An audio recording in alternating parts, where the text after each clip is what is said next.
Hi, my name is Ariel Sim. I'm the design lead at Mars Discovery District, and I'm so excited to be here today at World City Festival here in beautiful downtown Toronto in Roy Thompson Hall with Joshua Wong, President and CEO of Opus One Solutions, as well as Vince Kulchycki, the Chief Operating Officer of Lakeland Power and Bracebridge Generation. We're here today to talk about innovation, but not just the innovation of specific solutions and focusing on the technologies and the new ways of working. We're here to talk about how to get great solutions into market. And we're actually just a couple kilometers away from my professional home, the Mars Discovery District, also lovingly known as Mars. And Mars is home to incredible innovators. We have a venture portfolio of 1,400 ventures in clean tech, healthcare, AI, robotics. And these innovators are making incredible progress in terms of creating solutions that really truly help make our world better. One of those is Josh Wong here, and he's here to tell you about Opus One Solutions, incredible progress in grid technologies. But we don't just work with entrepreneurs and innovators who are creating new technologies. We're also home to medical laboratories and companies along the lines of Autodesk. We're really committed to working with cities and large organizations and governments who are the demand side of these great solutions. Because where can these solutions actually go in order to reach customers and market and change the shape of our cities as quickly as possible? We know that in this time in the world, we have a compound fracture of crises that we're dealing with. We have a pandemic, climate change, and a series of other major shocks to our systems, major shocks to our cities, our businesses, and our individual lives. And so at Mars, we're committed to finding adoption pathways for great solutions that can change the face of our world as quickly as possible, not just for the sake of great technology and great innovation, but for the sake of a better society for our people. So thank you, Josh, and thank you, Vince, for being with us here today. And thank you for sharing your story about the Parry Sound Smart Grid pilot. So we're just going to jump right into it. There's been an incredible advancement from an urban planning perspective and technological deployment perspective in order to upgrade the actual infrastructure of Parry Sound. So I'd love for you guys, starting with you, Vince, to tell me a little bit about what happened. Why was the smart grid pilot even conceptualized? Who came up with the idea? And what was needed in this community that actually led to this relationship with you and Josh in order to create a new future for the municipality of Parry Sound? Yeah, I guess it started probably 5 years ago almost, where the town of Parry Sound actually has a shortfall of capacity in the transformer station. So at the high voltage level, there actually isn't enough power to continue any growth in the town of Parry Sound. We had a couple potential projects like a casino and a data center that we're looking at building in the area, and we wouldn't have been able to add their load on without any substantial upgrades. So we started looking for some other solutions with a partner, and we came up with installing a bunch of solar, so some renewable energy, because that's something that Parry Sound was very interested in, is being a renewable community. And we sought out some different sites that we could do this at and looked at the logistics of it and thought there's actually some real potential here. And the start of the project is a 650 kilowatt DC on an old landfill site that was closed in 1973. So seems like a great spot to put it. It's right close to the middle of the town where the load center is, and we can install some solar and offset some energy, and starting with the wastewater treatment plant that's right beside it. The thing about Parry Sound area is it's in central Ontario. It's a winter peaking area. So what that means is there's not a lot of air conditioning load. Cool nights in the summer usually don't justify buying one. And we're still winter peaking with a lot of people that use electric heat. The reason why that is gas is not everywhere. So your options are electric or propane, and a lot of wood stoves. So with electric heat, winter peaking, and solar panels, the solar is going to be providing the most amount of the energy in the wrong season and during the wrong times of day. So we had to look at some other solutions that would complement the solar to make all this work, because on its own it wouldn't.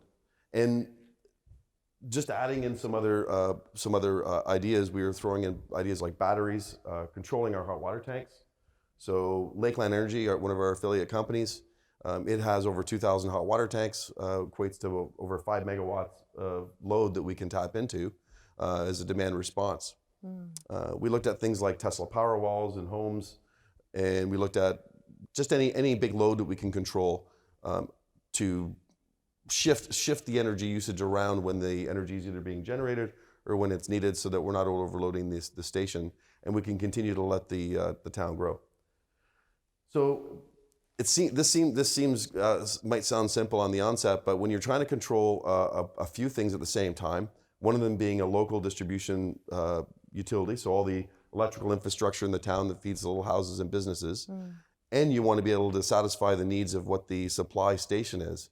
We needed some eyes and ears or software to allow us to have logical control of these assets. It couldn't simply be done by a bunch of people with buttons. So that's when our search went on for a partner that was able to help us control these assets and help us maximize the system the way it is, knowing full well that, you know, in the future and not so distant future, there's going to be options for people like Tesla roofs, shingles. You'll be able to go into a Home Depot eventually and have a choice between an asphalt shingle or something that's going to have a payback or rate of return like a solar tile.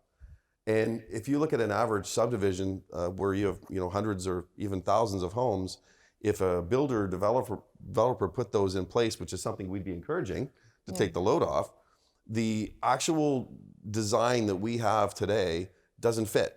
It's in the middle of the day in July when everybody's at work and, when people actually went to work, when people are at work, their houses would be empty and generating electricity back through the grid, which is backwards the way we design things. We design them very generator to load. And now we're saying we want a system that's generator to load to generator. So it's a lot more dynamic than it would have been, than it's going to be in the future. And we don't want to be the impetus. We want to encourage people to be able to do these things. So that's when our relationship started with Opus One. And I can go into that story a little bit later because that's a little bit of fun too. But then we met up with Josh and Josh's team and came up with some ideas on how we can control or how we can make this work. For the non-technical experts in the audience, I want you to unpack a couple words. So what do you mean by winter peaking and what do you mean by controlling load? So Toronto is a summer peaking area. What that means is the most amount of energy used at any given time throughout the year is going to be in the summer months. It's based off air conditioning load and the amount of industry kind of running at the same time. So typically it's during the day, it's towards the end of the day when there's an overlap of industry still running, air conditioners, people coming home and starting to cook.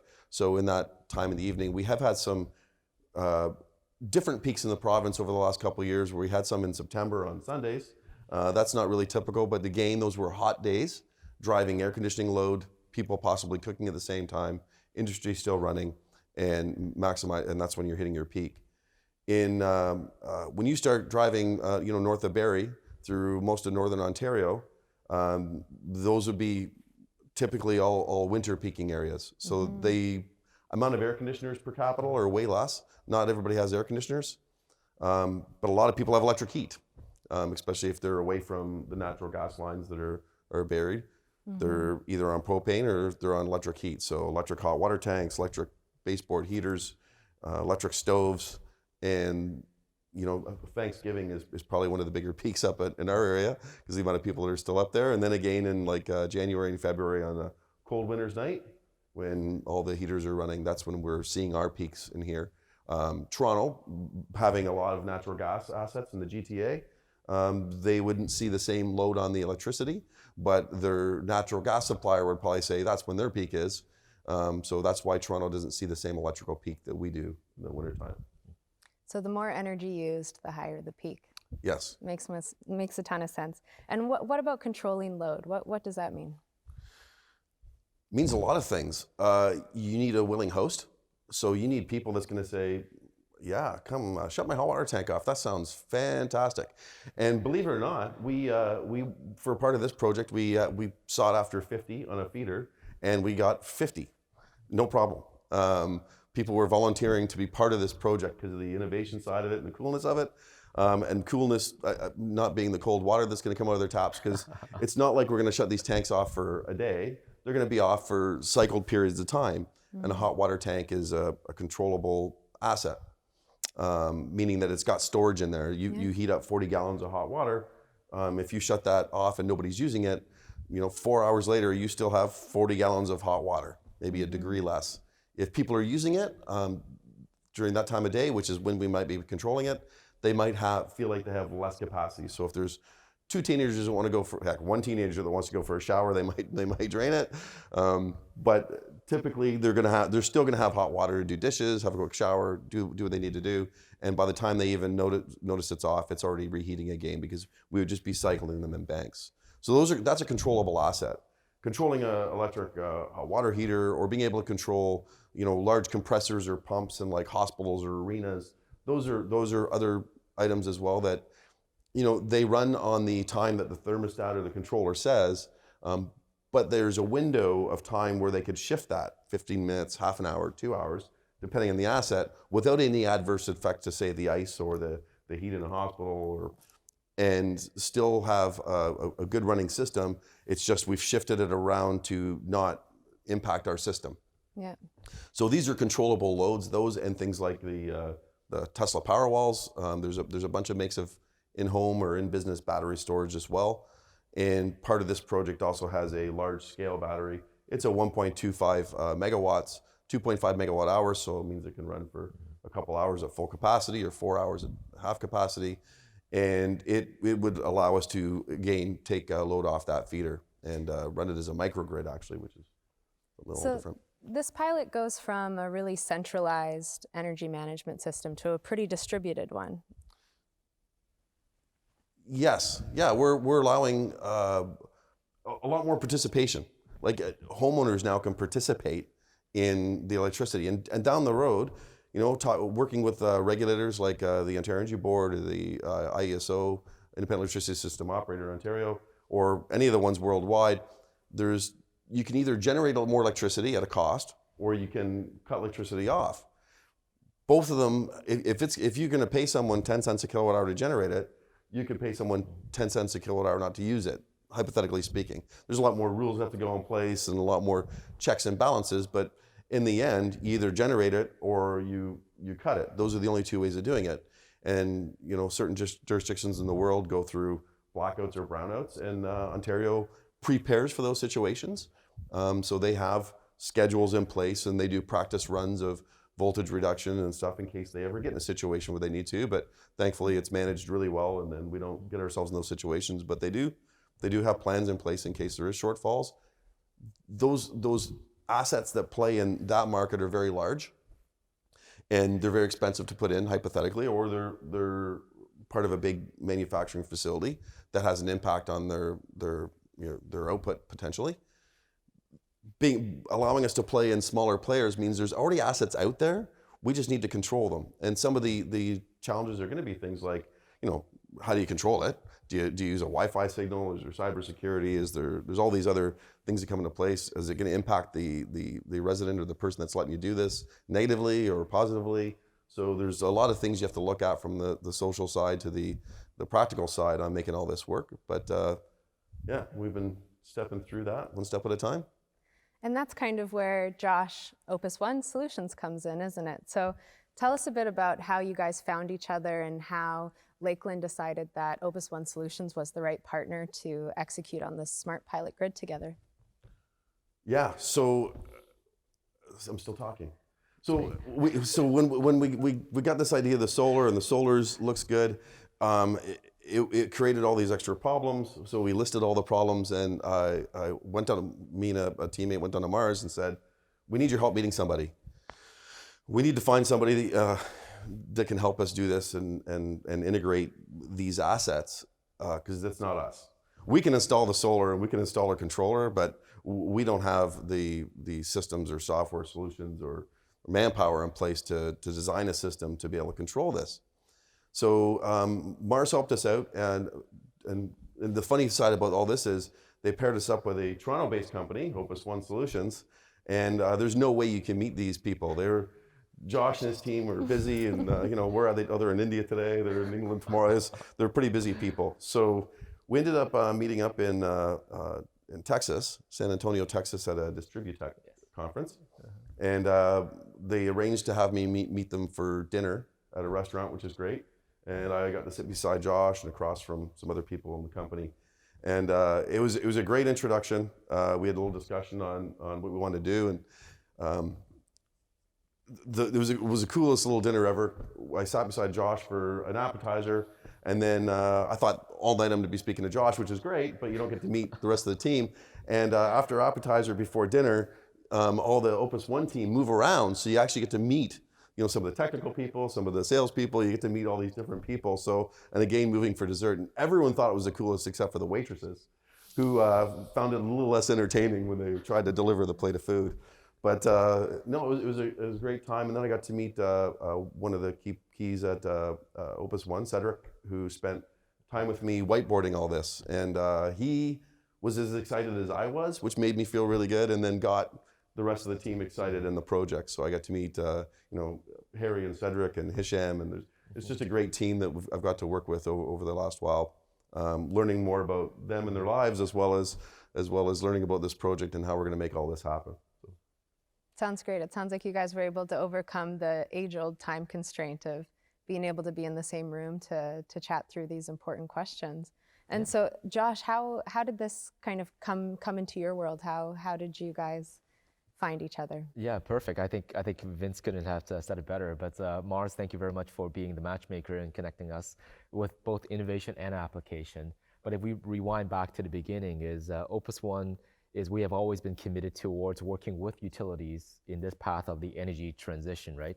How do we turn from a top-down, centralized type of grid to more of a decentralized, Vince, I think you used the word collaborative or participatory type of grid, where we strive towards clean energy, reliable energy, resilient energy, and affordable, abundance, clean type of energies. And so we think with the innovation that we see with, let's say, solar or storage or wind or hot water controls and battery storage, there's a lot of innovation at the clean energy level themselves. I think the tipping point has been reached. I think grid parity, or what we used to call grid parity, basically the match of the cost of clean energy versus traditional options have been passed. And there are many options right now where, whether the utility or policymakers like it or not, people are already latching onto clean, affordable, flexible energy. But how do we integrate them? That is the key problem to solve now. How do we balance between winter peaking or summer peaking? How do we balance between hot water usage or the charging and discharging profiles of battery storage, as well as electric vehicles now, where, of course, given the times that we are, our traffic patterns completely changed, but now there are complete jurisdictions committing upon going fully electric in the next 20, 30 years. So intelligence or data analytics is what we believe is the highest rate of return to facilitate this energy transition. We don't have to permit for another power plant. We don't have to put more stuff on the ground, in the ground or on the roof. These trends will come, but how we integrate them and tie them together will be key. So as Opus One, we commit ourselves to working with the infrastructure owners and providers, especially utilities and generators, to use intelligence and manage this type of supply, demand, and storage. And so we've been doing that for the past, since 2011. Mm-hmm. However, of course, with any innovation cycle, technology must meet a scalable application. And so we have been actively looking working with utilities, and as Vince was saying, locally, US, India, UK, et cetera, all over the world, to basically look at key thought leaders, utilities who are willing to go and look at the inevitable. It's not just a policy mandate or not whatnot, But if we look at where the world is going, if we look at where the world that my kids are going to live, they have no choice but to adopt a clean, abundant, affordable energy future. And so I think when we got matched together, and again, thanks to Mars, and we have been a Mars portfolio for a while now, we have been given the opportunity to really match or combine good technologies with good application, especially an application where the business case exists, because as Vince was saying, load was going up, capacity was limited, and there is land and there is available for renewables, but also there are willing customers or population to participate in these clean energy. And so we're super excited to be working with Vince and his team on this initiative. It's wonderful. And when we spoke previously, you mentioned that this pilot was the first time your company got to integrate a series of mini pilots that were happening in other jurisdictions as well. I'd love to hear about how this was different and how this is a more integrated approach. And I believe that you were able to capitalize this through NRCan, right, through the Speedier Fund. So how did you guys get to such an integrated kind of complex pilot project, and what obstacles did you need to overcome in order to make that happen from a capital perspective? So yeah, this is Natural Resources Canada Green Infrastructure Fund, and without them, this wouldn't be happening. So basically, we just submitted an application into Natural Resources Canada on the project, and it was a lot of work on both our parts. It was a lot of work. We submitted it like 11 o'clock on a Sunday it was due, and I think at 10:56 I pressed send, and then I got a phone call from Opus saying you sent it to the wrong address, and I went to turn my computer back on. It said it was installing updates. Anyways, it all went through, but yeah, so Natural Resources Canada saw the benefit in this project to the point where they helped us with the funding. The actual solar install we did as we looked at the payback analysis of it. It didn't quite make sense, so that's why we had to get additional funding. And then, of course, all the key components to control all this are more of a demonstration side of it. So that's where Natural Resources Canada helps out to fund us to get through this and sees this as a viable solution in the future from a Toronto-based or Canadian-based company. So it's great. In terms of the innovation and pilots, I think there are a lot of successes in the past on solar integration, battery storage integration, microgrids, which is taking generation and storage, and islanding, what we call islanding, or creating a part that can connect and disconnect with the grid and operate standalone as its own entity, as its own sustainable power infrastructure. There are lots of projects around hot water heater controls, as well as electric vehicle charging, home batteries, grid batteries, etc. But to combine them to such a scale as well, given capacity restrictions, given the need to energy manage supply demand storage, as well as centralize what we call above the meter, so grid side part of storage, as well as behind the meter, so within people's homes or facilities, as well as putting controls at both the energy level as well as looking at business model innovation as well. For example, not NRCan will become the catalyst, but also the trigger to engage like business models with the individual homeowners, for example, via smart demand response pricing, and leveraging demand response and coordinating that with utility planning and operations. Like this level of integration, end-to-end integration towards a net zero or carbon neutral community or city planning is, I would say, one of a kind. So I think we're very proud to do this in Canada. We're very proud to do this in Ontario and leveraging Ontario utilities and Ontario technology. Do citizens make money? Today, zero, nothing. Nada. In the future, maybe, and those are discussions that as we disseminate the information from this project and share it with the regulators and the decision makers, policy makers, because there's a few of them in Ontario. As we start to share that and look at what the real benefits are, because we're gonna have a good idea what the real benefits are as this starts rolling out. There could be payback models in for consumers. Yeah, I think it's fascinating to explore. cities have such a hard time. There's so many stakeholders to respond to, so many needs within a community, and this seems like a wonderful learning experience for something that's good for the planet, good for the grid, and potentially profitable for citizens in the long time. Like what a wonderful value proposition to be able to bring that to multiple communities. Yeah, we think there's a direct line of sight on business model design here. And I think what this project brings together is the data, the citizen response, the technology. And we always say technology or engineering problems are problems that engineers can readily solve fairly effectively and quickly. Now, but demonstrating it in the field, collecting the right data and response from the city, and also using that to leverage and have quality discussions with regulators and policymakers, that is the key, I would say, next step in terms of enabling this energy transition. And I think we have a direct line of sight. We know what the right designs will be, and I think this will become the trigger to make it happen. Yeah, absolutely.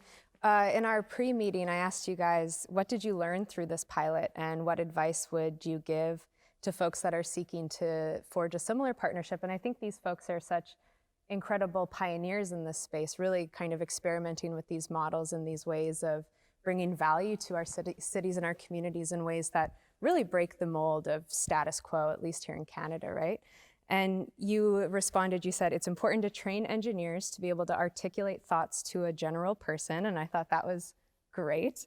You said to be ready to work on last-minute timelines, so Sunday at midnight, submitting funding proposals to the government, which I think is accurate. And then we also had making sure that there is a combined value proposition. So within the energy system, technology is not simple, and making sure that, and working in large conglomerates. So having that integrated approach and that integrated value proposition. So I thought that was really fascinating. And just to kind of close off on this section, where is the smart grid pilot now, and where do you hope to see it, in 2 years? Well, right now, if you in Parry Sound, that the solar array is getting installed as we speak. Like literally, the racking's going up this week. The substation part's all going in over the next few weeks. The Tesla battery's in stock and just has to be moved onto its pad shortly. Power walls have been installed. I think there's a couple left to be installed. So the Tesla power walls, controllers are being installed. So everything's on the process. There is EV chargers as part of this project as well. The level 3 is going in at a Trestle Brewing Company in Parry Sound. They're pretty excited to have it. There's some level 2s as well. Everything's rocking along. It's full steam ahead. We didn't slow down with COVID. We just kind of distanced ourselves and wore masks. So we didn't stop. Yeah, and just software, I think we're ready. Once the equipment is in, then we'll start the process of integration between each of these devices or resources, as we call them, as well as integration with Lakeland utilities control system. So I think we are ready to go. That's wonderful. As Josh and Vince continue forward on the Parry Sound pilot, we at Mars are also launching a new program. It's called Mission for Mars on Climate Action. And what we're trying to do is create more connections that lead to wonderful pilot projects like this for our cities. What we're doing is in this fall, so November, December, we're launching a call for applications to all the clean tech ventures in Canada who are scale ready, market ready, to submit an application. And we are going to review all those applications using a carbon reduction assessment of your solutions in partnership with Crane Tool, as well as commercial readiness. So how market ready are these solutions? We're gonna pick a top 10, and then we are gonna put all of the forces of Mars behind those 10 companies to match them to large operations, so large cities, supply chains, big businesses who have an immediate business need for those clean technologies.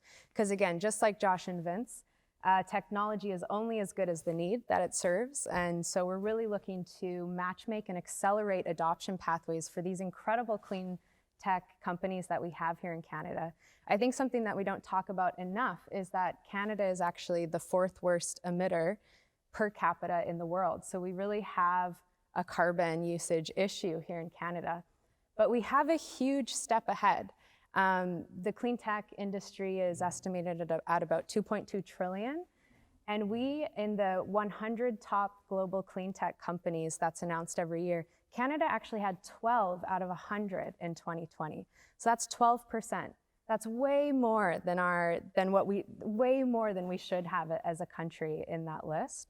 So Canada is incredibly competitively placed, not only to help with climate action and reducing carbon and drawing it down out of the atmosphere, but also to drive our economy off of it, building from our first mover advantage. So we would like to make a call out to any venture in Canada who is in clean tech watching this today, please apply.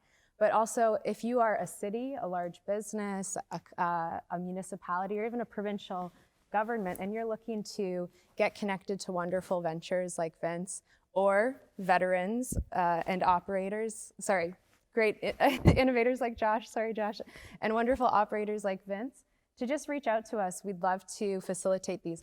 We at Mars, we don't really do a lot of the work, so much as just bringing you folks together and letting the magic happen. But I think at the end of the day, the reason we're really all here is that we want to make our cities better for people. And the pilot that was facilitated by you folks in Parry Sound, I think is just an incredible example of how we can do good for the planet, do good for our government, and also do good for our actual citizens. So looking ahead, what do you guys see as the major challenges we have in this space? And what's your dream? Like, what's your dream of the future? What's our big opportunity? Yeah. I think the challenges are going to be, well, depending how we disseminate this project and what we learn from it, is getting the policymakers and the regulators to take a look at it with us. And they've been great. So communicating with anything from the Ministry of Energy to the ISO to the OEB has been great. They're really receptive. We've had good conversations. It feels like a bit of a wait and see because we got to see how this actually works. What are the costs going to be to roll it out? How much would we need to pay somebody to control their water tank for, making it a benefit for them and still being a cost effective or cheaper than the alternative solution? So the challenges are going to be figuring all that out. And it might be different by region, by area, than it will be not just by province to province, but like literally different areas in Ontario could make a difference as far as what some of the payback analysis looks like. But we're in there, we're willing to share and talk and try to help figure it out too. So we'll come up with some solutions. But that's probably the biggest challenge is where do we go next on this and how do we make this commercially sound for everybody that wants to participate in it? Wonderful. Yeah, I think challenges and opportunities are two sides of the same coin. So I'll sort of balance between them at the same time. So I would say I completely agree with Vince. The technology is ready. I think we have a lot of data points that we can show. As I mentioned, there is a line of sight into that business model as well. So how do we take this and scale it to the next level? I think it's the realization of two things. Number one is this is a smart cities conference, but I think there needs, when we talk about energy, when we talk about electricity, we need to look at the layers, or I call them the platforms, between the city as a place where population lives and works and enjoys and have fun, with the electricity version of the city, which is the grid. Mm-hmm. So how do we understand the boundaries and the interplay between the cities and the utilities? I think that's one, I would say, underappreciated, under-discussed topic. Because some cities might own their own infrastructure, but in the utilities still report directly to the regulator, which may be provincially regulated, or in some cases federal regulated as well. So I think if we need to look at a holistic net zero carbon neutral type of approach to smart cities planning, that interplay has to be discussed. Absolutely. And with that, an integrated approach to the benefits, as you have talked about, but also the allocation of costs. For example, if we talk about a clean energy agenda, the benefits and cost allocation needs to go to much more of a federal or provincial/state level. So that discussion is a bit lacking as well. And so we can present the technology, we can present the business model, but that discussion on cities, utilities, regulators, policymakers, all those will have to line up and I think forums like these are very important because, again, we think there is a solution. We can show it. We have shown a lot of it, and now this project takes it to a new level. And so let's have a quality discussion around what needs to happen so that this becomes scaled. Absolutely. In this time of separateness, in this pandemic, us socially distanced, people watching from home, I think a key theme is that one of the biggest challenges and opportunities we have in order to do clean tech at scale for our cities is coming together. And we have incredible innovators who can come up with great new clean technologies and solutions, operators who can apply them at scale.